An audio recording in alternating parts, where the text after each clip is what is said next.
అండి, welcome to నవలా హృదయం. ఈరోజు హర్షప్రియం కథ ఫైనల్ పార్ట్ చూసేద్దాం. ఎలా అయితేనేం చివరికి హర్షప్రియల ప్రేమ కథ ఒక కొలికి చేరింది. కథలోకి వెళ్ళిపోదాం రండి. టిఫన్ తిన్న తరువాత తమ గదిలోకి వెళ్ళిన హర్ష గాయాన్ని దాచాల్సిన అవసరం ప్రియకేంటి, ఎలా తగిలింది అన్న విషయానికి కూడా సమాధానం ఇవ్వకుండా తోసిపుచ్చింది అని ఆలోచిస్తుండగా ప్రియ హ్యాండ్ బ్యాగ్ కనిపించింది. వెంటనే ఏదో గుర్తొచ్చి ఆ బ్యాగ్ అందుకుని పాకెట్ నైఫ్ చేతికి తీసుకున్నాడు. దాన్ని జాగ్రత్తగా పరిశీలించగా దాని అంచున ఎండిపోయిన రక్తపు మరక కనిపించింది. అది చూసి ప్రియనే ఏదో చేసుకోబోయింది అని అర్థమై హర్షకు గుండె బరువెక్కింది. ప్రియలో వచ్చిన మార్పు కూడా అతను గమనించడంతో ప్రియ ఇలాంటి పని చేయడాన్ని నమ్మలేకపోతున్నాడు. అప్పుడే గదిలోకి వచ్చింది ప్రియ. ఆమె వంక విస్మయంగా చూస్తూ ఉన్నాడు హర్ష. అతనితో మాట్లాడాలని నోరు తెరిచిన ప్రియ అతని చేతిలో ఉన్న పాకెట్ నైఫ్ని చూసి విస్తుపోయింది. గబగబా దాన్ని లాక్కొని బ్యాగులో వేసి కబోర్డ్లో పెడుతుంటే ఆమె వెంటే వెళ్లిన హర్ష, ఇలా ఎందుకు చేయాలనుకున్నావు ప్రియా? సున్నితంగా ప్రశ్నించాడు. అందుకు ప్రియ గొంతు మూగబోగా ఆమె చెయ్యి పట్టుకొని, ఇలాంటి పిచ్చి పని చేయాలని ఎందుకు అనుకున్నావు ప్రియా? నీకు నాతో ఏదైనా సమస్య ఉంటే నాతో చెప్పాలి. అన్నీ నీకు నచ్చినట్లే చేస్తున్నాను కదా, అయినా ఇలాంటి పని ఎందుకు చేశావు? నాతో ఉండడం నచ్చకపోతే చెప్పచ్చు కదా అని హర్ష ప్రశ్నిస్తుంటే అతనికి బదులివ్వలేకపోయింది ప్రియ. అతడి ఒక్కొక్క ప్రశ్న ఆమెకు గుండెల్లో కత్తితో పొడిచినంత బాధను కలిగిస్తుంటే కన్నీళ్లతో చూస్తూ నిలబడిపోయింది. తాను ఎంతలా అతని మనసును బాధించి ఉంటే అతనలా మాట్లాడతాడు? ఇలా సైలెంట్గా ఉంటే అర్థమేంటి? సమాధానం చెప్పు, గట్టిగా గదిమాడు హర్ష. అతని ప్రశ్న పూర్తయ్యేలోపు గొంతు పెగిల్చుకొని హర్షను చుట్టేస్తూ, నీకోసమే హర్ష, ఏడుస్తూ చెప్పింది ప్రియ. హర్ష కిన్నుడై బొమ్మలా నిలబడి చూస్తుంటే అతన్ని మరింత బలంగా పట్టుకొని, నీకోసమే చేశాను హర్ష, ఐఎమ్ సారీ. నా వల్ల ఇన్నాళ్ళు నువ్వు చాలా ఇబ్బంది పడ్డావు. నిన్ను తప్పుగా అర్థం చేసుకొని దూరం పెట్టింది నేను. పనిలో పడి నిన్ను నిర్లక్ష్యం చేశాను. కేవలం నా కోసమే ఇన్నాళ్లుగా నువ్వు అవన్నీ భరిస్తూ వచ్చావు. నా మీద ఎంత ప్రేమ ఉండకపోతే ఇలా చేస్తావు? కానీ పెళ్ళైనప్పటి నుంచి ఒక్కరోజు కూడా నేను నీకు భార్యగా నడుచుకోలేదు. నిన్ను అర్థం చేసుకోవడానికి కూడా ప్రయత్నించలేదు. ఆ విషయం నేను గ్రహించేసరికి చాలా ఆలస్యమైంది. ఐఎమ్ ఎక్స్ట్రీమ్లీ సారీ, ఏడుస్తూ చెప్పింది ప్రియ. ప్రియ నుండి ఇటువంటి మాటలు ఊహించని హర్ష షాకుకు గురైనప్పటికీ ఆమెలో వచ్చిన మార్పుకు సంతోషించాడు. వెక్కిళ్లు పెడుతున్న ఆమెను దగ్గరకు తీసుకొని, ఇట్స్ ఓకే ప్రియా, దానికోసం నువ్వు ఇంతలా ఏడవాలా చెప్పు? ఇక చాలు, జరిగిపోయిన దాని గురించి ఏడ్చినంత మాత్రాన ఏమీ మారదు కదా. ఆ విషయం ఇక మర్చిపో. ముందు నువ్వు ఏడు పాపు, ప్లీజ్. నేనిలా చూడలేను. ఆమెను కొంతసేపు బుజ్జగించి ఏడుపు ఆపించాడు హర్ష. ఆ పనిలో పడి గాయం విషయం, ప్రియ ఎందుకలా చేసింది అన్న విషయం పూర్తిగా మర్చిపోయాడు. కొంతసేపటికి ఏడుపు ఆపింది ప్రియ. అప్పటికే ఆమెను తీసుకువెళ్లి తన పక్కనే సోఫాలో కూర్చోబెట్టుకున్నాడు హర్ష. ఆమె కొంచెం తేరుకుంది అనుకున్నప్పుడు మంచినీళ్లు అందించాడు. అవి తాగిన ప్రియ అతనితో ఏదో చెప్పబోతున్నంతలో హర్ష ఫోన్ రింగ్ అయింది. అది వేణు నుండి కావడంతో ఫోన్ ఎత్తి మాట్లాడబోయాడు హర్ష. చెప్పరా అన్న హర్షను, చెప్పరా ఏంట్రా, ఇంకా రాకుండా ఏం చేస్తున్నావు? విసుక్కున్నాడు వేణు. అత్త మధ్యాహ్నానికి రమ్మంది కదరా, అందుకే ఇంకా బయలుదేరలేదు అని హర్ష చెప్పగా, నువ్వు గెస్ట్ వారా, వచ్చి అక్షింతలు వేసి తినిపోవడానికి? పొరాప్పో, నీ అబ్బా, అక్కడే ఉండు, వస్తే చంపుతా. కోపంగా ఫోన్ కట్ చేశాడు వేణు. ప్రియ హర్ష పక్కనే ఉండటంతో ఫోన్లో వేణు అన్న మాటలు ఆమెకు వినిపించాయి.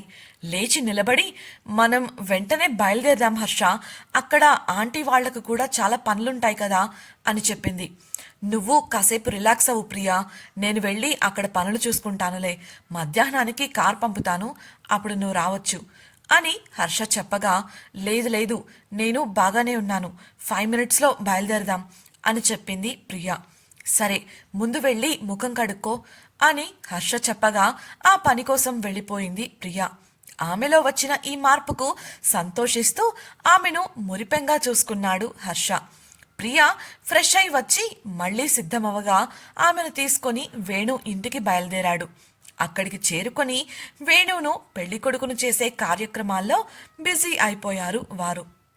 ఉబ్బిపోయిన ప్రియ కళ్ళను చూసిన మాలతి, ప్రియా, ఇప్పుడంతా బాగానే ఉంది కదా, జరిగింది తలుచుకొని నువ్విలా బాధపడటం కరెక్ట్ కాదు అని చెప్పగా అప్పుడే వారి దగ్గరకు వచ్చిన హర్ష, అది అలా చెప్పత్తా, నేను అదే అంటే వినటం లేదు ఓరగా ప్రియను చూస్తూ చెప్పాడు. రాత్రి జరిగిన సంఘటనను దృష్టిలో పెట్టుకొని మాలతి చెబుతుంటే పెళ్లినాటి నుండి ఇప్పటి వరకు జరిగిన విషయాలను దృష్టిలో పెట్టుకొని చెప్పాడు హర్ష. మాలతి చిన్నగా తలపై మొట్టికాయ వేస్తూ, ఇదంతా అసలు నీ వల్లే కదరా, నువ్వు సరిగ్గా ఉండి ఉంటే ఈ గోల జరిగేదే కాదు, పాపం నా కూతుర్ని ఎలా ఏడిపించావో చూడు అని కసురుకోగా, ఇది మరీ బాగుంది, నన్నంటే నేను మాత్రం ఏం చేస్తాను, అయినా నీ కూతురా, మీరు ఒకటై చివరికి నాతో ఆడుకుంటున్నారా, అక్కడ వాడు కూడా తన చెల్లి వచ్చి హారతిచ్చేదాకా కదలను అని భీష్మించు కూర్చున్నాడు, కానియండి మీకు అలా సాగుతుంది చిరుకోపంగా గొణిగాడు. అందుకు మాలతి, ఏరా, నీ పెళ్ళామంటే నాకు కూతురే కదా, నాకు మాత్రం ఆడపిల్లలు ఇంకెవరున్నారు, అందుకే ప్రియ ఇకపై నా ఇంటి ఆడపిల్ల, అన్నీ తనే దగ్గరుండి చూసుకోవాలి అని చెప్పి ప్రియను తీసుకొని వేణు దగ్గరకు వెళ్ళింది.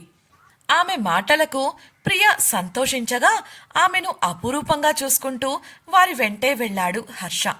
ప్రియ మాలతితో కలిసి వేణువుకు హారతి ఇవ్వగా వేణువును ఆట పట్టిస్తూ, మరి మా ఆవిడకు గిఫ్ట్ ఏంట్రా బావా, ఊరికే హారతులిచ్చేస్తారా ఏంటి అన్నాడు హర్ష. నేను నీ అంత పిస్నారి వెదవని కాదులేరా, నా ప్లాన్స్ నాకున్నాయి అంటూ తన జేబులోంచి 10,000 రూపాయల కట్ట తీసి హారతి పళ్ళెంలో పెట్టాడు వేణు.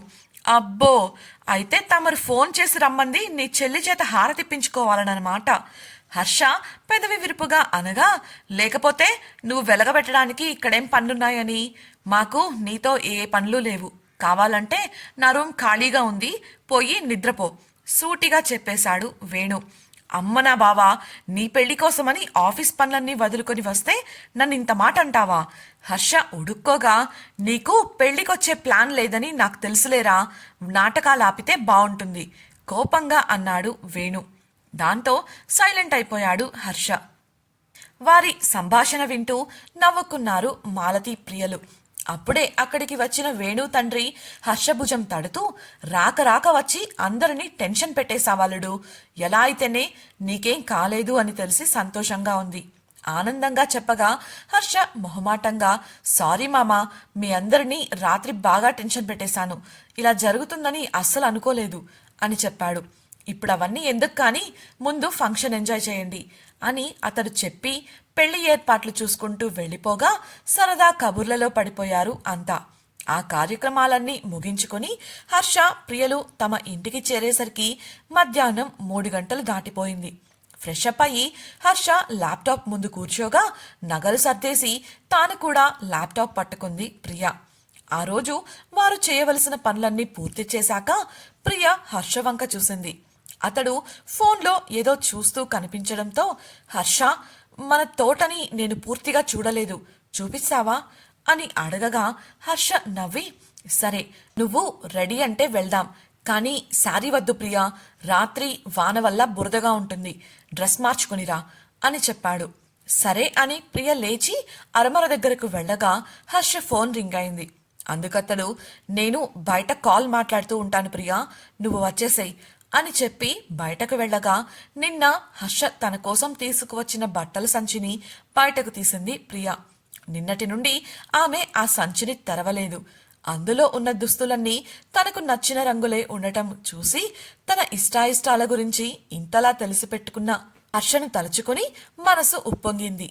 వాటిలో నుంచి ఒక పింక్ కలర్ చుడీదార్ తీసి వేసుకున్న ప్రియ సింపుల్గా జుట్టుకు క్లిప్పు పెట్టి వదిలేసి అద్దం ముందు నిలబడి తనను తాను చూసుకుంది. లైట్గా మేకప్ వేసుకుంటూ, మన మధ్య నా వల్ల వచ్చిన దూరాన్ని నేనే తగ్గించాలి అనుకుంటున్నాను హర్ష, ఏం చేసైనా సరే నిన్ను మరోసారి బాధ పెట్టకుండా చూసుకుంటాను మనసులో చెప్పుకొని బయటకు వెళ్ళిపోయింది. మందార చెట్టు పక్కన నిలబడి ఫోన్ మాట్లాడుతున్న హర్ష ఇంట్లోంచి బయటకు వస్తున్న ప్రియను చూసి మైమరచిపోయాడు. ఎంతలా అంటే ఫోన్లో అవతలి వ్యక్తి ఎంత పిలిచినా వినిపించుకోనంతలా. హర్షకు ఎదురుగా వెళ్లి నిలబడిన ప్రియ వెడదామా అని ప్రశ్నించగా ఈ లోకంలోకి వచ్చాడు అతడు. ఫోన్ కాల్ ఇంకా కట్ అవ్వకపోవడం చూసి నేను మళ్ళీ మాట్లాడతాను అంటూ కాల్ కట్ చేశాడు. ఇద్దరూ కలిసి తోటలోకి నడవగా హర్ష చూపులు ప్రియపైనే ఉన్నాయి. ఆమె చూడగానే టక్కున తల తిప్పేసి తన చేష్టలు ఆమెకు కనబడనివ్వకుండా దాచడానికి ప్రయత్నిస్తున్నాడు. బాగుందా హర్ష అడిగిన ప్రియ ప్రశ్నకు తేరుకొని ఏంటది అయోమయంగా ప్రశ్నించాడు. నువ్వు తెచ్చిన డ్రెస్నే వేసుకున్నాను కదా, అదే బాగుందా అని అడుగుతున్నాను వివరించి అడిగింది ప్రియ. బాగుంది, నీకు నచ్చిందా అని హర్ష అడగగా నా టేస్ట్ గురించి బాగానే తెలిసిపెట్టుకున్నావు, అన్నీ నాకు నచ్చిన కలర్స్, థ్యాంక్ యూ హర్ష బదులిచ్చింది ప్రియ. హర్ష మనసులో సంతోషించగా చుట్టూ చూస్తూ నడుస్తున్న ప్రియ అదేంటి అంటూ ఓ వైపు చూపించింది.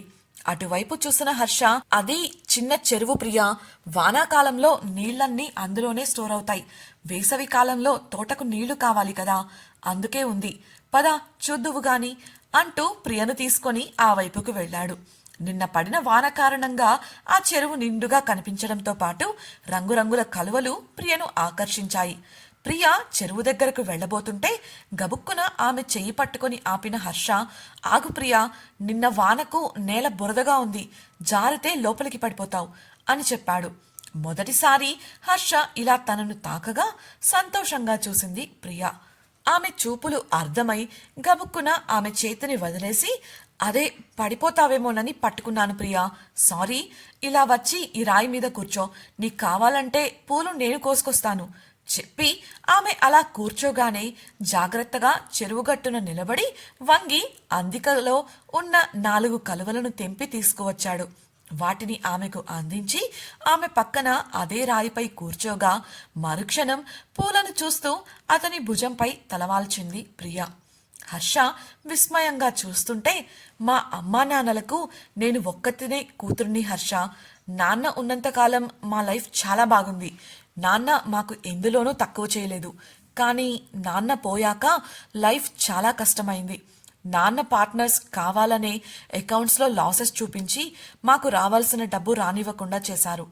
అప్పట్లో నేను చాలా చిన్నపిల్లని, అమ్మకు వీటి గురించి పెద్దగా తెలియదు. నాన్న బ్రతికున్నప్పుడు నేర్చుకోమని తనే నేర్పిస్తానని చాలాసార్లు చెప్పారట, నేనే వినలేదు, అందుకే మన బ్రతుకులు ఇలా అయ్యాయి అని అమ్మ బాధపడుతూ ఉండేది. అలా మేము అమ్మమ్మ వాళ్ళ ఇంటికి వెళ్ళిపోయాం. అక్కడ అందరూ బాగానే చూసుకున్నారు, కానీ ప్రతి చిన్నదానికి చేయి చాచాల్సి వచ్చేది. అప్పటికి నా కోసం కావడంతో అమ్మ అది కూడా చేసేది. కానీ ఆత్మాభిమానం అనేది ఒకటి ఉంటుంది కదా, దాన్ని మనం మోసం చేయలేం కదా. అమ్మకు అదే దిగులు. తను నాతో ఆ విషయం నేరుగా చెప్పకపోయినా నేను పెద్దదాన్నయ్యే కొద్దీ పరిస్థితులను అర్థం చేసుకోవడం మొదలుపెట్టాను. జూనియర్ కాలేజీకి వెళ్లేసరికి ఆడదానికి స్వతహాగా బ్రతకడం ఎంత అవసరమో తెలుసుకొని నేను అలానే జీవించాలని నిర్ణయించుకున్నాను. అందుకే కెరియర్ విషయంలో అంత సీరియస్గా ఉంటాను. పెళ్ళి అన్నప్పుడు నేను కండిషన్స్ పెట్టడానికి కారణం కూడా అదే. పెళ్లిలో ఫ్రెండ్స్ పెళ్లితో నా కలకు ఎండ్ కార్డ్ పడుతుందని, పెళ్లికి ముందు అందరూ కండిషన్స్కి ఒప్పుకుంటారు, కానీ పెళ్ళయ్యాక ఇచ్చిన మాటను పక్కన పెట్టేస్తారని చెప్పారు.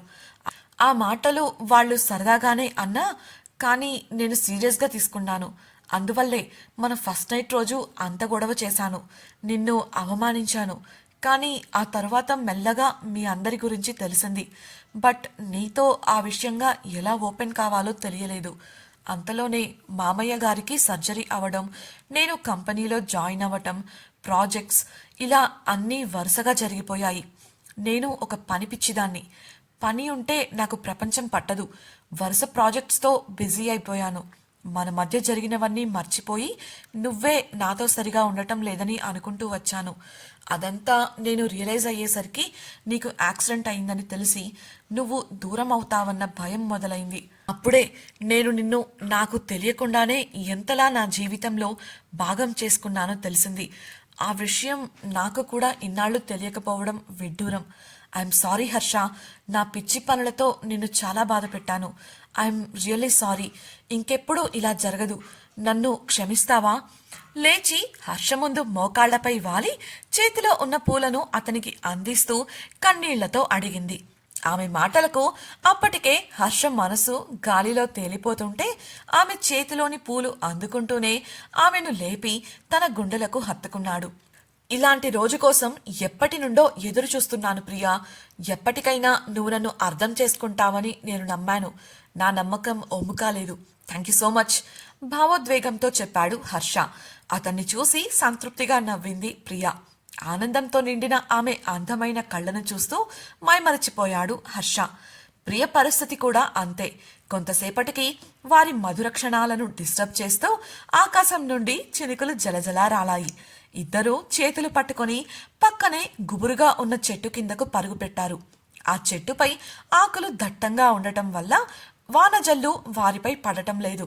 హర్ష ప్రియ వంక చూస్తూ ఆమె చేతిలో చెయ్యి వేసి, once again thank you so much Priya అని చెప్పగా, నేనే నీకు థ్యాంక్స్ చెప్పాలి హర్ష. ఇంతకాలం ఓపికగా ఎదురుచూశావు. అయినా నేను మారతానని ఎలా అనుకున్నావు? తెలుసుకోవాలన్న ఆసక్తి కొద్దీ అడిగింది. అందుకు గొంతు సవరించుకుని ముఖం తిప్పేస్తూ, ఈ వానలో చెరువు చూడడానికి బాంది కదా ప్రియా? టాపిక్ మారుస్తూ అడిగాడు హర్ష. అది బాగానే ఉంది కానీ మాట మార్చకు, నిజం చెప్పు గట్టిగా అడిగింది ప్రియా. అవన్నీ ఇప్పుడెందుకులే ప్రియా అని అతడు అనగా, తెలియాల్సిందే పట్టుపట్టింది ఆమె. ఇక చెప్పే వరకు వదలదని అర్థం చేసుకున్న హర్ష, చెప్పాక తిట్టకూడదు, కోపం అస్సలు తెచ్చుకోకూడదు, మాటివ్వు చెయ్యి చూపిస్తూ అన్నాడు. అస్సలు అలా చెయ్యను, చెప్పు ప్రియ నమ్మకంగా చెప్పగా, నువ్వు ఆ రోజు అలా చేసేసరికి ఒకవేళ నీకు నేనంటే ఇష్టం లేదేమో అని అనుకున్నాను. అలాగే నీ మనసులో ఏం ఉందో కనుక్కోవాలని నీ కజిన్స్ని నీ ఫ్రెండ్స్ని అడిగాను. అలా నీకు వేరే ఏ రిలేషన్స్ లేవని తెలిసింది. మీ ఫ్రెండ్స్తో మాట్లాడినప్పుడు నీకు కెరియర్లో ఎదగాలన్న డ్రీమ్ ఉందని చెప్పారు. ఆ తర్వాత నిన్ను అబ్జర్వ్ చేస్తే నాకేమీ వేరే సమస్యలు ఉన్నట్లు అనిపించలేదు. ఆ నమ్మకంతోనే నువ్వు మారతావని ఎదురుచూస్తూ వచ్చాను, సంకోచిస్తూనే చెప్పాడు. ప్రియ మౌనంగా తల ఊపి ఊరుకోగా, నేను నీకు ఇంకో విషయం కూడా చెప్పాలి ప్రియా, కొంచెం భయంగా చెప్పాడు హర్ష. ప్రియ ఏంటి అన్నట్లు చూడగా, డాడీ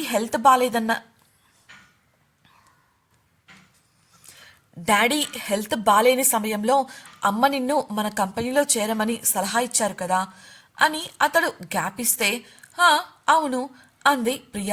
యాక్చువల్లీ అది అమ్మ ఐడియా కాదు, నాదే. ప్రియ కోపడుతుందేమో అని లోపల కంగారు పడుతూనే చెప్పాడు. ఓ అవునా అంటూ ప్రియ సింపుల్గా తీసుకోగా రిలాక్స్డ్గా ఫీల్ అయ్యాడు హర్ష.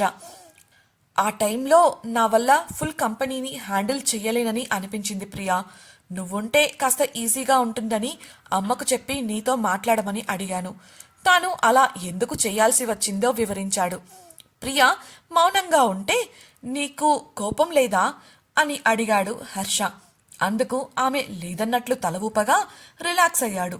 సరిగ్గా అప్పుడే గాలి దిశ మార్చుకుని వానజల్లును వారి వైపు మరల్చగా ఆమె తడుస్తుందేమో అని ఆమెకు అడ్డుగా నిలబడ్డాడు హర్ష. ఆమె కూడా అతనిపై జల్లు పడకూడదు అని అతడిని తన వైపుకు లాక్కుంది. ఒక్కసారిగా ఇద్దరు ఒకరికొకరు అతుక్కుపోగా తడబడి చూపులు వాల్చేశారు. ఒకరికి తెలియకుండా మరొకరు మధ్యలో దొంగ చూపులు చూసుకుంటూ ఉన్నారు. తమ మధ్య ఉన్న అంతరాలు తొలగిపోయాక ఇలా ఒకరికొకరు అతి దగ్గరగా మెలగడం మొదటిసారి.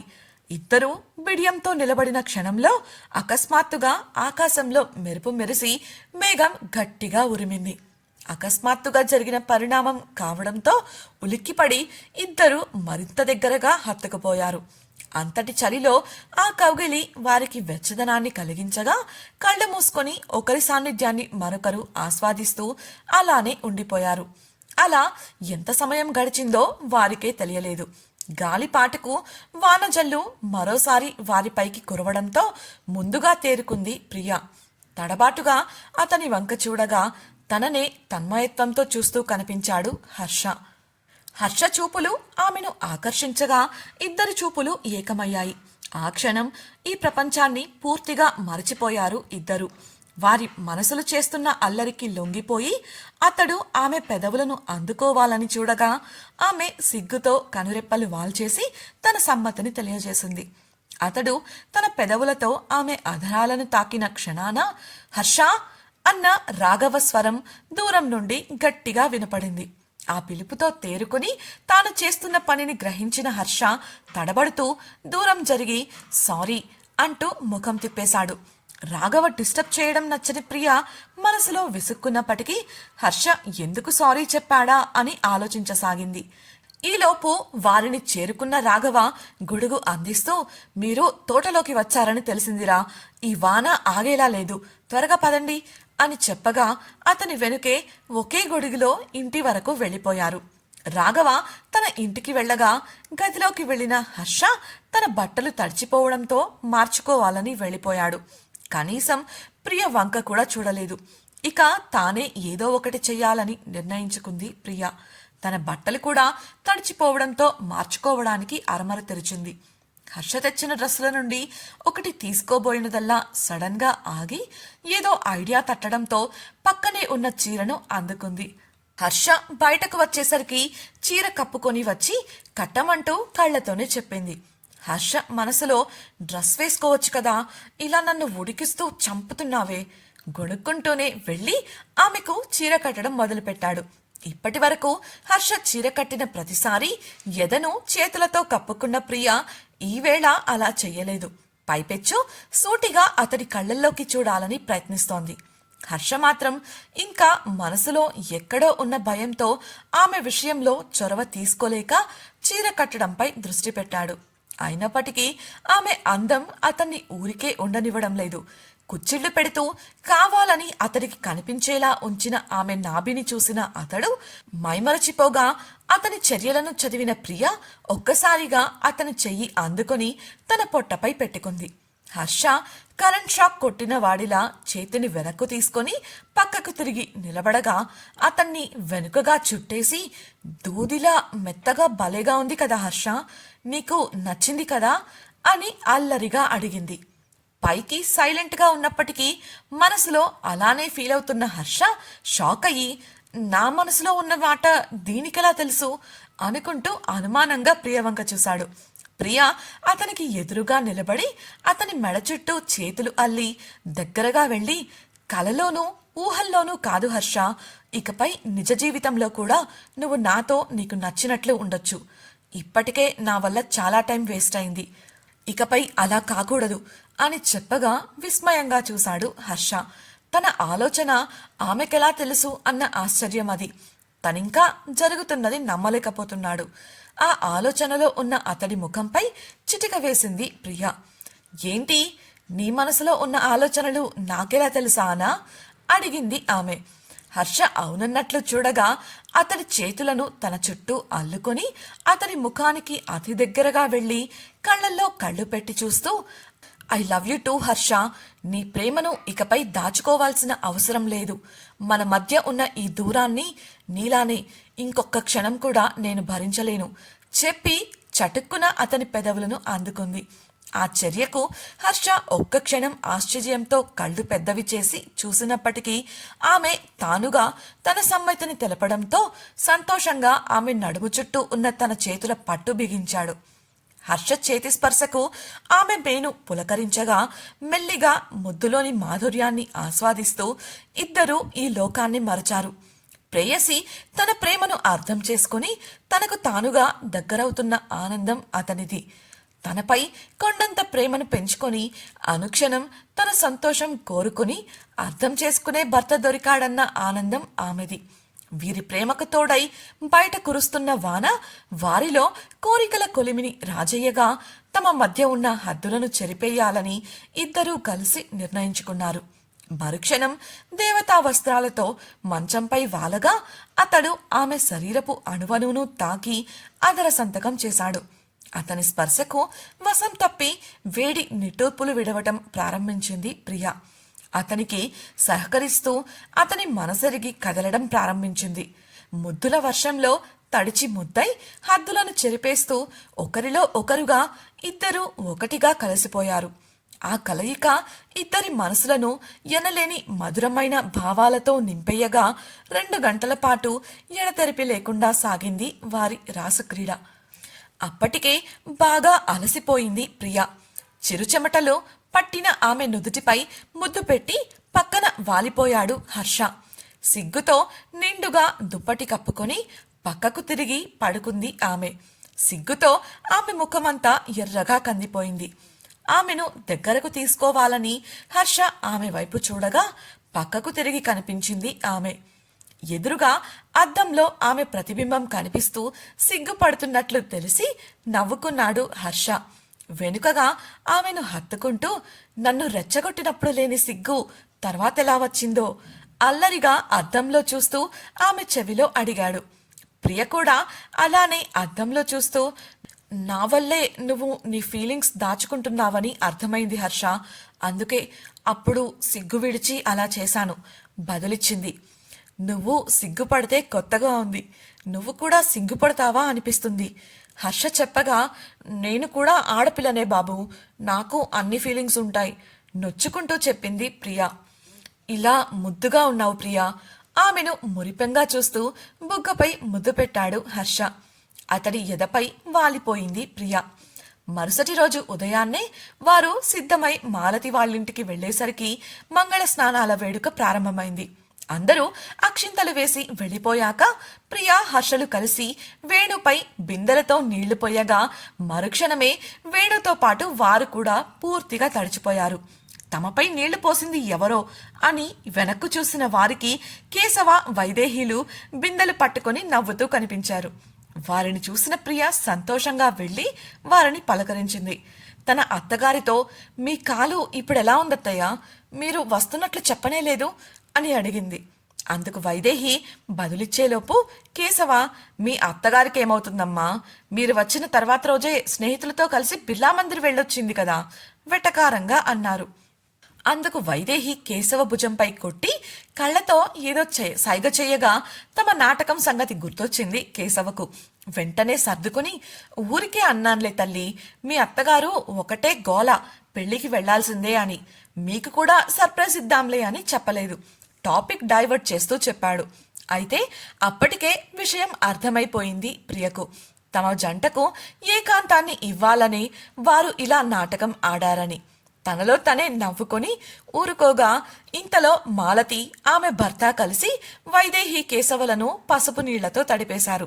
ఇక అక్కడ పండగ వాతావరణం నెలకొనగా అందరూ సరదాగా అల్లరి చేశారు. మాలతికి ఆడపిల్లగా నిలబడి వేణుకు అన్ని సంప్రదాయాలు పూర్తి చేసింది ప్రియ. బంధుమిత్రుల సంతోషాల నడుమ వైభవంగా వేణు వివాహం జరిగింది. ఆ కార్యక్రమాలన్నీ పూర్తయ్యాక ఇంటికి ఎప్పుడు వెళ్దామనుకుంటున్నారు క్యాజువల్గా అడిగాడు కేశవ. మీరు వెళ్ళండి నాన్న, మేము ఇంకో వారం ఇక్కడే ఉండి వస్తాం అని హర్ష చెప్పగా భుజం తట్టి సంతృప్తిగా చూశాడు కేశవ. అతడిని హత్తుకొని థ్యాంక్స్ నాన్న మనస్ఫూర్తిగా చెప్పాడు హర్ష. కేశవ నవ్వి మీ సంతోషమే మాకు కావాలరా, ఎంజాయ్ చెప్పి కంపెనీ వ్యవహారాలు డిస్కస్ చేస్తూ కూర్చుండిపోయారు. ఆ రోజు మధ్యాహ్నమే వైదేహి కేశవలు తిరిగి సిటీకి వెళ్ళిపోగా ఇంటికి చేరుకున్న హర్షకు తన కంపెనీ హెచ్ఆర్ మేనేజర్ నుండి కాల్ వచ్చింది. అతడు చెప్పింది విని షాక్ అయ్యి నేరుగా ప్రియ దగ్గరకు వెళ్ళాడు. ప్రియ బట్టలు మడత పెడుతూ ఉంటే ప్రియా వాట్ ఇస్ దిస్ అని అడిగాడు హర్ష. ఏంటది ప్రియ అడగగా నువ్వు ఎందుకు రిజైన్ చేశావు, నాతో ఒక్క మాట కూడా చెప్పలేదు అని ప్రశ్నించాడు. ప్రియ నవ్వి అతని ముందుకు వెళ్లి నిలబడింది. ఇందులో చెప్పడానికి ఏముంది హర్ష, పని పని అంటూ ఈ 3 ఏళ్లలో నేను చాలా మిస్ అయ్యాను. మీకు భార్యగానే కాక అత్తయ్య వాళ్లకు ఆ ఇంటికి కోడలిగా కూడా ఏ బాధ్యత నిర్వర్తించలేదు. ఇకపై ఆ పని చెయ్యాలని నిర్ణయించుకున్నాను సంతోషంగా చెప్పింది. కానీ నీకు జాబ్ చేయడం ఇష్టం కదా ప్రియా అని హర్ష అడగగా కొన్ని విషయాల్లో ప్రయారిటీస్ చూసుకోవాలి కదా హర్ష, మరీ ముఖ్యంగా రిలేషన్షిప్స్ విషయంలో. ఈ మధ్య నాకు ఆ విషయం బాగా తెలిసొచ్చింది బదులిచ్చింది ప్రియ. హర్షకు అది ఏమాత్రం నచ్చలేదు. అదే విషయాన్ని ఆమెకు తెలియజేసి, అత్యవసరం అనుకుంటే తప్ప నువ్వు జాబ్ వదలడానికి వీల్లేదు ప్రియా. వర్క్ చేస్తున్నప్పుడు నువ్వు ఎంత సంతోషంగా ఉంటావో నాకు తెలుసు. నువ్వు వర్క్తో పాటు ఫ్యామిలీ లైఫ్ని కూడా బ్యాలెన్స్ చేయగలవు. ఆ నమ్మకం నాకుంది. నువ్వు సంతోషంగా ఉండటమే నాకు కావాలి. అమ్మవాళ్ళు కూడా నీకు తోడుగా ఉంటారు. కాబట్టి నీ బుర్రలో పిచ్చి పిచ్చి ఆలోచనలు రానివ్వకు. ఆమెను ప్రేమగా హత్తుకుని ముద్దుగా కసురుతూ చెప్పాడు. అతని నిర్ణయాన్ని కాదనలేకపోయింది ప్రియా. తన ఆశలకు ఆలోచనలకు విలవిస్తున్న హర్ష ప్రేమకు పొంగిపోతూ అతని బుగ్గపై ముద్దిచ్చింది. హర్ష సంతోషించి ఆమెను అల్లుకోబోతే తప్పించుకొని దూరంగా వెళ్ళింది. అతడు ఆమె వెంట వెళ్ళగా అతనికి దొరకకుండా గదంతా కలియ తిరిగి ఉడికిస్తూ చివరికి అతని కౌగిలిలో బందీ అయింది. వారి నవ్వులతో ఆ గది ప్రతిధ్వనించగా ఆ వారమంతా సంతోషంగా గడిపి తిరిగి పట్టణానికి వెళ్ళిపోయారు వారు. జీవితం పాతదే అయినా అందులో వారు నింపుకున్న కొత్త సంతోషాలు రోజుకు ఒక పండుగను వారి జీవితంలోకి తీసుకొచ్చాయి. ఆఫీస్లో ఉన్నప్పుడు పనిలో సాయం చేస్తూ ఇంట్లో అత్తమామలతో మరింత చొరవగా కలిసిపోయింది ప్రియ. వీలున్నప్పుడల్లా కలిసి సమయాన్ని గడుపుతూ మరింత దగ్గరయ్యారు హర్ష ప్రియలు. 6 నెలల తరువాత ఒక ఫారెన్ కంపెనీతో ఒక పెద్ద ప్రాజెక్టుకు కాంట్రాక్ట్ పై సంతకం చేశాడు హర్ష. అదే విషయాన్ని మొదటగా తన శ్రీమతితో పంచుకోవాలని ఉత్సాహంగా ఆమెను క్యాబిన్కు పిలిచాడు. నీకు ఒక విషయం చెప్పాలి అని అతడు అనగా నేను కూడా చిరుకోపంగా అంది ప్రియ. తాను చెప్పే న్యూస్ వింటే ఆమె కోపం పోతుందిలే అనుకున్న హర్ష కొత్త కాంట్రాక్ట్ గురించి ఆమెకు చెప్పాడు. సంతోషిస్తుంది అనుకున్న ప్రియ ముఖంలో ఎలాంటి మార్పు లేదు. ఏం జరిగి ఉంటుందా అనుకున్నాడు హర్ష. ఏమైంది ప్రియా, ఎందుకలా ఉన్నావు? నాతో ఏదో చెప్పాలి అన్నావు, ఏంటది అని అడిగాడు. తన చేతిలో ఉన్న లెటర్ను అతడి చేతికి అందిస్తూ నా రెసిగ్నేషన్ లెటర్ అంది ప్రియా. వాట్? ఇప్పుడంత అవసరం ఏమొచ్చింది? గబగబా లెటర్లో ఉన్న పేపర్ల మడతలు తెరిచి చూస్తూ కంగారుగా అడిగాడు హర్ష. నువ్వేగా అత్యవసరం అనుకుంటే తప్ప రిజైన్ చేయొద్దు అన్నావు, అందుకే. లెటర్ చూస్తున్న హర్షని చూసి లోపల నవ్వుకుంటూ చెప్పింది ప్రియా. ఓహో, ఇప్పుడంత ఎమర్జెన్సీ ఏం వచ్చిందంట అంటూ 2వ పేజీ చూసిన హర్ష నొసలు ముడిపడ్డాయి. అది చూసిన ప్రియా, ఆ ఎమర్జెన్సీ ఏంటో బాస్ గారికి అర్థమైందని అనుకుంటున్నాను. ఇదంతా మీ వల్లే అల్లరిగా నవ్వుతూ అంది. అది అర్థం చేసుకున్న హర్ష నిజంగానా ప్రియా అని కొండంత సంతోషంతో ఆమెను చుట్టేయగా, అవును, కానీ ముందు వదులు హర్ష, ఎవరైనా చూస్తారు, క్యాబిన్ అద్దాల గుండా బయటకు చూస్తూ చెప్పింది. హర్ష వెంటనే కర్టన్స్ వేసి ఆమెను ఎత్తుకొని సంతోషంగా తిప్పేశాడు. హర్ష ప్లీజ్ ఆపు, కళ్ళు తిరిగేలా ఉన్నాయి అని ప్రియ చెప్పగా దించి, I'm so happy Priya, thank you so much, ఎప్పుడు తెలిసింది అని ఆనందాన్ని ముఖంలో వ్యక్తపరుస్తూ అడిగాడు హర్ష. మార్నింగ్ ఇక్కడికి వచ్చిన దగ్గర నుంచి అనీజీగా ఉంది హర్ష. అనుమానం వచ్చి ఇందాక చెక్ చేస్తే పాజిటివ్ వచ్చింది. నేనే చెబుదామని వచ్చేలోపు నువ్వు పిలిపించావు, సంతోషంగా చెప్పింది. తాము తల్లిదండ్రులం కాబోతున్నాం అన్న శుభవార్త విన్న హర్షకు పట్టలేని ఆనందం కలిగింది. కుదురుగా నిలబడలేకపోయాడు. ముందు ఈ గుడ్ న్యూస్ అమ్మా నాన్నలకు చెప్పాలి, పద వెళ్దాం అంటూ ఆమెను తీసుకొని బయటకు వెళ్ళిపోయాడు. అతని టేబుల్పై ప్రియ రెసిగ్నేషన్ లెటర్తో పాటు మరొక పేపర్ ఉండగా దానిపై 2 హార్ట్ సింబల్స్ వేసి ఒకదానిపై హర్ష పేరు, మరో దానిపై ప్రియ పేరు రాసున్నాయి. ఆ 2 సింబల్స్ను కలుపుతూ ఇంకొక చిన్న హార్ట్ ఉండగా దానిలో క్వశ్చన్ మార్క్ సింబల్ వేసుంది. ఇలా తమ జీవితంలోని అపోహలను అపార్థాలను అధిగమించి ప్రేమానురాగాలతో దూరాలను దగ్గర చేసుకున్న హర్ష ప్రియల ప్రయాణం తెడ్డు నావల జోడీలా కొనసాగింది. ఎవరో చెప్పిన మాటలు వింటూ లేదంటే తమలో తామే ఏవేవో ఊహించుకుంటూ తమ భాగస్వామితో చిన్నా చితకా వాటికి కూడా గొడవలు పడుతూ సిల్లీ కారణాలతో విడిపోవాలని చూస్తున్న ఈ తరం జంటల కోసమే ఈ కథ. సమస్యను వెతికి ఓపికగా దానికి పరిష్కారం కనిపెట్టాలి కానీ క్షణికావేశాలతో నిర్ణయాలు తీసుకొని జీవితాన్ని పాడు చేసుకోకూడదు. మార్పు రావడానికి సమయం పడుతుంది. ఒక్కోసారి రోజులు పడితే ఇంకోసారి నెలలు పడుతుంది. కొన్నిసార్లు సంవత్సరాలు కూడా పట్టొచ్చు. మనిషిలోని సమస్యను వేరుగా చూసి నిర్ణయాలు తీసుకుంటే జీవితం బాగుంటుంది. రెండింటినీ కలిపి మనిషినే సమస్యగా తీసుకుంటే విడాకుల కేసులతో కోర్టు కారిడార్లు నిండుతాయి తప్ప ఏ ప్రయోజనం ఉండదు.